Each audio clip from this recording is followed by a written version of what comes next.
Pada tanggal 25 Maret 2022, Dr. Terawan resmi dipecat dari ID. Siapakah Dr. Terawan? Apa yang menyebabkan Dr. Terawan dipecat?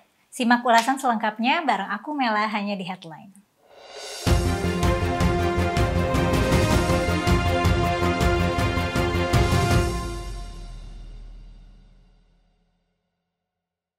Ikatan Dokter Indonesia atau disingkat IDI secara resmi melakukan pemecatan terhadap Dr. Terawan Agus Putranto. Dr. Terawan adalah mantan Menteri Kesehatan pada tahun 2019. Ia adalah dokter yang mengembangkan vaksin Nusantara. Dr. Terawan diberhentikan sesuai dengan rekomendasi dari Majelis Kehormatan Etik Kedokteran Ikatan Dokter Indonesia atau disingkat MKEK-IDI.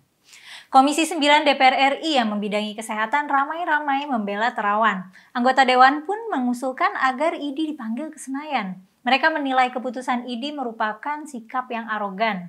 Mereka juga menyoroti soal uji kompetensi bagi para dokter muda yang masih relatif sulit saat ini. Irma, salah satu anggota Komisi 9 DPR RI berpandangan bahwa IDI bahkan tak bisa menangani nasib para dokter muda, tapi justru malah berkeputusan untuk memecat Dr. Terawan yang sudah senior dan berpengalaman. Sementara itu, anggota Komisi 9 DPR RI fraksi Partai Demokrat Lucy Kurniasari menilai pemecatan terhadap Terawan itu berlebihan. Dia menilai IDI seharusnya memberi peringatan dulu terhadap Terawan. Dia menambahkan juga, putusan IDI memecat Terawan itu menjadi contoh yang buruk bagi profesi kedokteran di tanah air.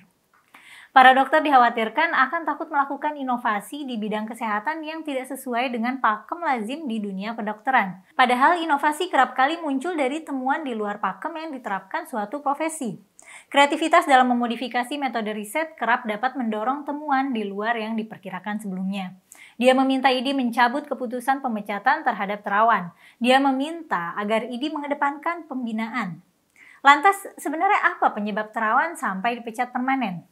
Berdasarkan surat dengan Kop MKEK-IDI yang ditujukan kepada Ketua Umum PBID tertanggal 8 Februari 2022, disebutkan bahwa salah satu alasan Terawan dipecat karena melakukan promosi vaksin Nusantara sebelum penelitiannya selesai. Surat MKEK tersebut beredar luas setelah diunggah oleh anggota IDI sekaligus epidemiolog UI, yaitu Dr. Pandu Riono MPH PhD melalui akun Twitternya.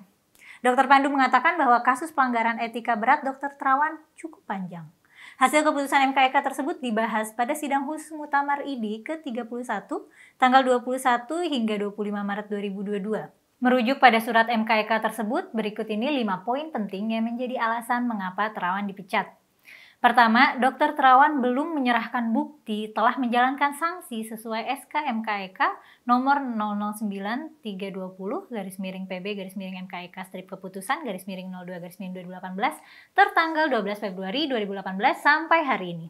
Kedua, mantan Menteri Kesehatan ini melakukan promosi kepada masyarakat luas tentang vaksin Nusantara bahkan sebelum penelitian mengenai vaksin itu selesai.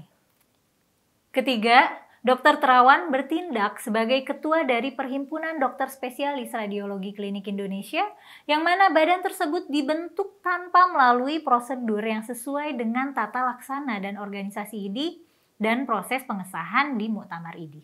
Keempat, Dr. Terawan menerbitkan surat edaran nomor 163 pada tanggal 11 Desember 2021 yang memuat instruksi kepada seluruh ketua cabang dan anggota PDSK-RI di seluruh Indonesia agar tidak merespons atau menghadiri acara PBID. Yang terakhir, Terawan mengajukan permohonan perpindahan keanggotaan dari IDI Cabang Jakarta Pusat ke IDI Cabang Jakarta Barat, yang salah satu syaratnya adalah mengisi form mutasi keanggotaan yang berisikan pernyataan tentang menjalani sanksi organisasi dan atau terkena sanksi IDI. Terawan Putranto pun buka suara pasca MKEK merekomendasikan dirinya diberhentikan secara permanen dari anggota IDI. Terawan menganggap IDI seperti rumah keduanya, rumah tempatnya bernaung bersama saudara-saudara sejawat lain. Pak Terawan mengimbau teman-teman sejawat dan yang lain agar bisa menahan diri untuk tidak menimbulkan kekisruhan publik karena kita masih menghadapi pandemi COVID-19. Andi mengatakan Terawan juga menyampaikan bahwa ia menyayangi saudara-saudara sejawatnya dan juga menyampaikan hormatnya kepada para guru. Lebih lanjut, terkait putusan MKEK, Andi mengatakan penggagas vaksin Nusantara itu menyerahkan seluruhnya kepada saudara sejawatnya. Keputusan tersebut dibacakan dalam Muktamar ke-31 IDI di Kota Banda Aceh pada Jumat 25 Maret 2022. Abdul Aziz menyebutkan pemberhentian dilakukan oleh PBID selambat-lambatnya 28 hari kerja. Ketetapan ini mulai berlaku sejak tanggal ditetapkan.